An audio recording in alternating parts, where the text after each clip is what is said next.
প্ৰথমবাৰৰ বাবে একেৰাহে মেট্ৰিক আৰু হায়াৰ ছেকেণ্ডাৰী উভয়তে প্ৰথম স্থান লাভ কৰা দৰঙৰ কৃতিমান ছাত্ৰ ধৃতিৰাজ বাস্তৱ কলিতাৰ ফলাফল অসমৰ ইতিহাসত জিলিকি ৰ'ব।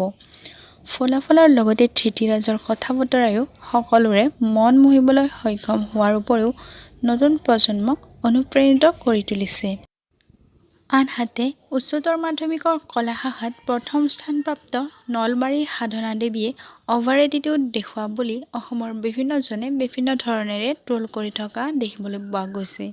গতিকে বন্ধু-বান্ধৱীসকল, ভিডিঅ'টোৰ জৰিয়তে কিদৰে এই দুই মেধাৱী শিক্ষাৰ্থীয়ে নিজৰ মন্তব্য আৰু মনোভাৱেৰে নতুন চামক প্ৰেৰণা যোগাইছে চাওঁ আহকচোন। ধৃতিৰাজ বাস্তৱ কলিতাই মেট্ৰিকতো প্ৰথম স্থান পাইছিলে। এই সফলতা যিটো ধাৰাবাহিকতা ইয়াৰ কৌশলটো কি?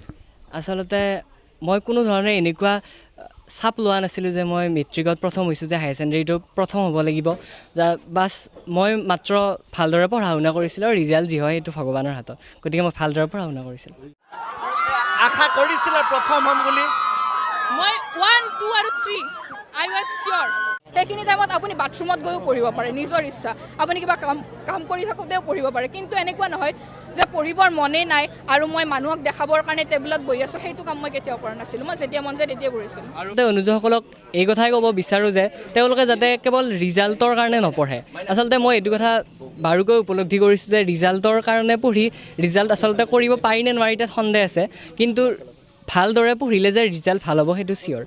জুনিয়ৰ্ছ আছে, জুনিয়ৰ্ছখিনিক মই এটা কথাই ক'ব বিচাৰিম যে তোমালোকে you be the king of your life. আজি সাধনা দেৱী, নিখিল দাসে ৰেংক পাইছে, সেইকাৰণে তোমালোকে বজাৰত সাধনা দেৱী আৰু নিখিল দাসৰ নোটছ বিচাৰি যাবা, সেইটো কেতিয়াও হ'ব নোৱাৰে। ষ্ট্ৰেটেজি নিজৰ থাকিব লাগিব। আমি নোটছ নিজে বনাইছোঁ, মই এটা নোটছো ইউজ কৰা নাই।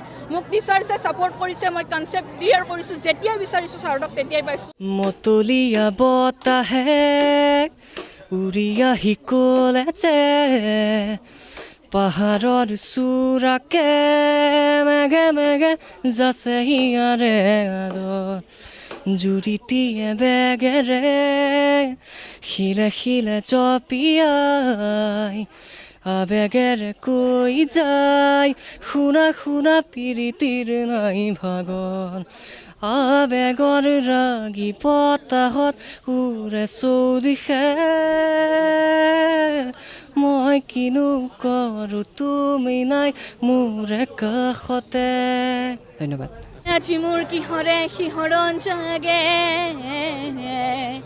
এমুঠি সপোনে কতে উৰা মাৰে, তুমিও আহিলাহি মোৰ এই কাষতে, কিনো কম আজি মই তোমাক নোকোৱাকে।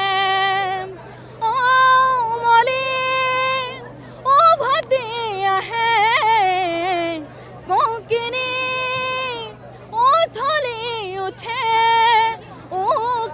ৰাতিৰ উঠতে অলে ভাষা,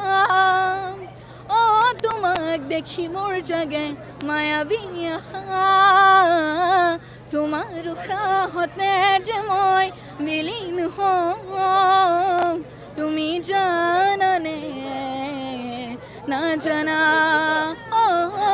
তোমাৰ সপোনতে যে মই বিলীন হওঁ, তুমি বুজানে নুবুজা।